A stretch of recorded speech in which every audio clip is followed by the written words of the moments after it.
This is Josh. Today I'm going to do a review of my 30,000 milliamp external battery pack by OXA.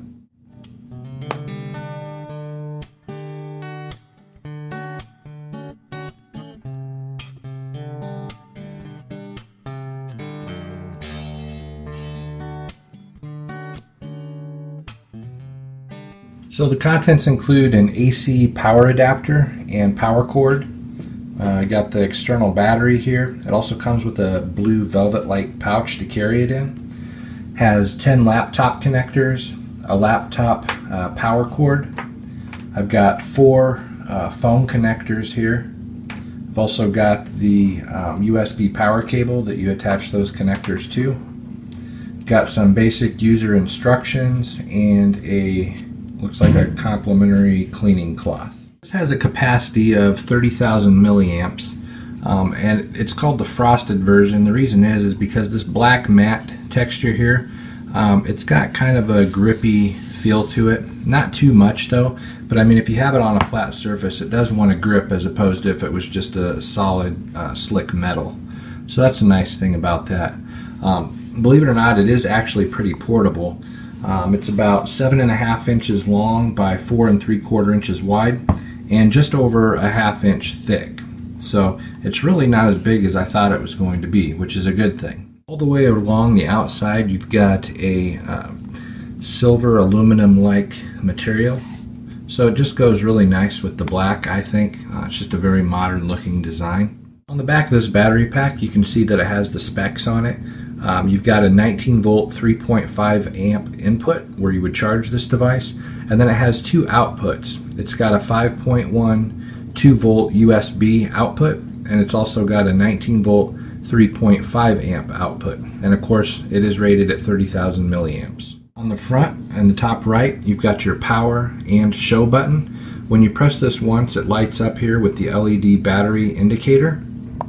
I've got 4 out of 5 lights showing, which means I have 50 to 75% power remaining. You'd also push that if I had a device plugged in. That would get the charging process started. Here's your input. This would be where you would use the AC power cord. You simply plug that into there to charge it. Plug the other end into a wall outlet. You've got your 5.1 USB output here. This would be what you would plug in right there, and then you can connect any of your adapters here. I've got a micro USB one that I'll probably be using more often, but you've also got a 30-pin cable for Apple devices. Looks like a Nokia, and another one I'm not too sure of.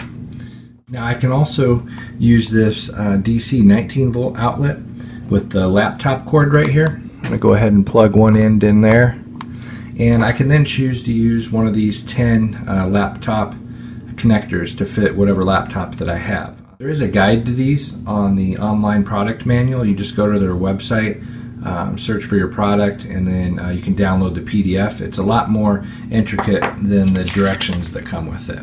The nice thing about this is I can be charging my cell phone and also my laptop at the same exact time.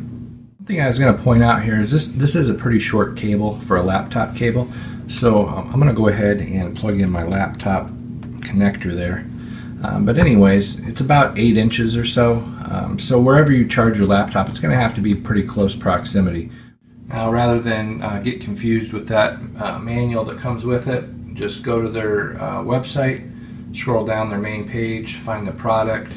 It's the Frosted Box F1 30,000 milliamp. Click on that, scroll down, go to downloads, and then you'll see the user manual right there. It'll open up in a PDF file, and as you can see, it's only 4 pages long, but it's a lot more detailed, and it just makes a lot more sense. What I've gone ahead and done is hooked up a USB power meter to the 5 volt USB slot. What this is going to do is allow me to read the volts and the amps being output by this battery pack. I'm going to go ahead and take the USB cable that came with it as part of the accessories. I'm going to plug that into my USB power meter. I'm then going to use the one of the phone attachments here, plug that into the other end. This is the micro USB one.